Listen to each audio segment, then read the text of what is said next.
சேலத்தில் 800 ஆண்டுகள் பழமை வாய்ந்த கல் மண்டபத்தில் தொல்லியல் துறை அதிகாரிகள் ஆய்வு மேற்கொண்டனர். சேலம் கோட்டை பகுதியில் அழகிரிநாதர் கோவிலுக்கு சொந்தமான சுமார் 800 ஆண்டுகள் பழமை வாய்ந்த கல் மண்டபம் ஒன்று உள்ளது. பழமை வாய்ந்த கல் மண்டபம் பராமரிப்பு இல்லாமல் இருப்பதாகவும் அதனை சீர்படுத்த வேண்டும் என்றும் பொதுமக்கள் புகார் அளித்தனர். இதனையடுத்து தொல்லியல் துறையினர் மற்றும் இந்து சமய அறநிலையத்துறை அதிகாரிகள் கல் மண்டபத்தை நேரில் பார்வையிட்டு ஆய்வு செய்தனர்.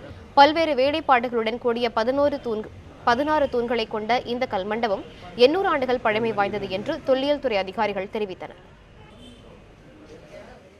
சேலம் 4 ரோடு அருகிலே 4 கால் மண்டபம் மீட்டெடுக்கப்பட்டு இன்றைய தினம் பொதுமக்களுடைய பார்வைக்கு விடப்பட்டுள்ளது. அதுபோல இந்த கல்மண்டபமானது இந்த சேலம் கோட்டை அழகிரிநாத சுவாமி திருக்கோயிலுடைய விஜயதசமி உற்சவத்தில் அம்பு போடக்கூடிய மண்டபமாகும். இந்த மண்டபத்தினுடைய தொல்லியல் சின்னங்கள் பலவற்றும் காணாமல் போய் சுற்றுப்புறமெல்லாம் இடிபாடுகளை சிக்கக்கூடிய ஒரு சூழ்நிலையிலே புகார் செய்யப்பட்டு தற்பொழுது ஆக்கிரமிப்புகள் அகற்றப்பட உரிய நடவடிக்கைகள் எடுக்கப்பட்டு வருகிறது. இதைத் தொடர்ந்து இது மீண்டும் சீரிய முறையில் புனரமைக்கப்பட்டு தொல்லியலினுடைய அருமையை எதிர்கால சந்ததியினர் அறியும் பொருட்டு தேவையான அனைத்து முயற்சிகளும் மேற்கொள்ளப்படும்.